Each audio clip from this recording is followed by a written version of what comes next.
Les éditions Sixtrid, avec l'aimable autorisation des éditions Belfond, présentent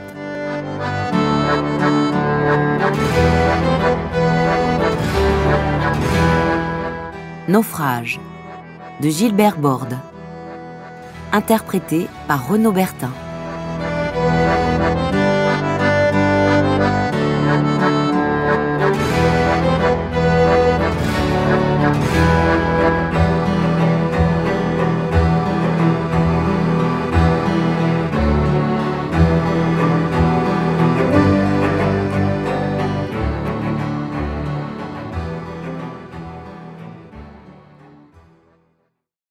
Capitainerie de La Rochelle, ce 15 juillet 2018.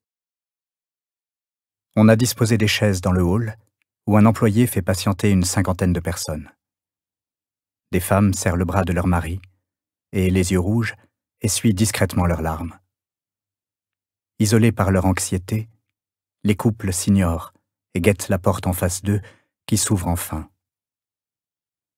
Entre le responsable de l'opération Guyane, M. Anchin, un homme de grande taille, maigre, au visage austère, puis M. Rupeau, le directeur de l'institution Mondial-Mer. Les cernes sous les yeux, ses cheveux en désordre, sa barbe de 2 jours, montrent une grande fatigue. Un silence lourd. M. Rupeau s'approche du micro. « Bonjour à tous », fait-il d'une voix sombre. Le voilier colle Le Corsaire, armé par l'institution parisienne Mondial-Mer, est parti de La Rochelle le mardi 3 juillet pour rejoindre la Guyane française. 10 jeunes garçons et filles de 17 à 19 ans, tous originaires de Paris, étaient à bord, accompagnés par 2 marins confirmés, messieurs Martin Jeannot et Hervé Latine.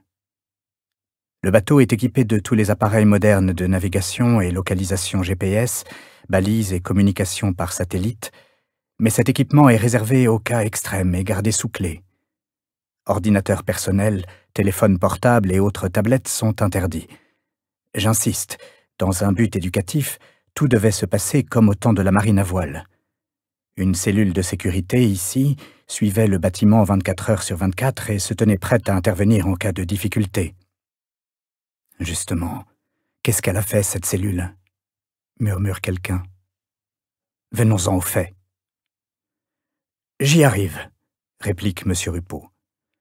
Le Corsaire a été pris dans une tempête d'une exceptionnelle violence à 200 milles des côtes du Sénégal. Nous avons perdu sa trace. La balise Argos a cessé d'émettre, on ne sait pas pourquoi. Condamner les recherches ?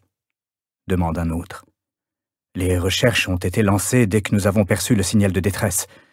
Plusieurs navires sont partis aussitôt, des avions étaient prêts à décoller, mais le temps ne permettait pas de survoler la zone. Les protestations fusent. M. Rupeau tend les bras pour obtenir le silence.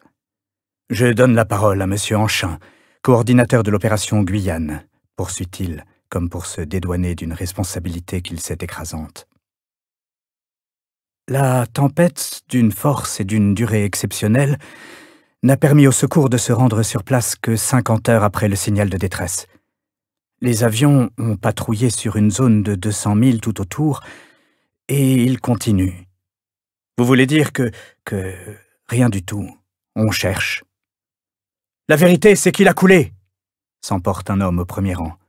Vous le savez bien, mais vous ne voulez pas l'avouer. Avec les moyens de recherche dont on dispose, s'il était quelque part dans l'Atlantique, on le saurait. Une femme pousse un cri et s'écroule. Les voisins se précipitent pour la relever. Des hommes la portent hors du bâtiment. Les pompiers la prennent en charge. Un père, brandissant les poings, s'adresse à M. Rupeau. « Vous êtes responsable de ce drame !» Accablé, M. Rupeau n'ose pas lever les yeux vers les gens qui lui font face. Enfin, il murmure. « Depuis 10 ans, nous faisons cette traversée avec ce même bateau, le Corsaire, avec les mêmes encadrants, et nous n'avons jamais eu le moindre incident. » Certes, mais il fallait s'y attendre. L'océan n'est pas un terrain de jeu. Tout espoir n'est pas perdu, reprend M. Anchin, en passant la main sur ses cheveux blancs. Les gens expriment leur exaspération. Comment a-t-on pu laisser partir des gamins inexpérimentés dans une traversée à haut risque sur un antique 3 mâts? Autant de désinvolture et criminels. Il faudra bien que les responsables répondent d'un acte aussi monstrueux. La vérité, se lamente une femme excédée, c'est qu'ils sont tous morts et que nous ne saurons jamais ce qui s'est passé.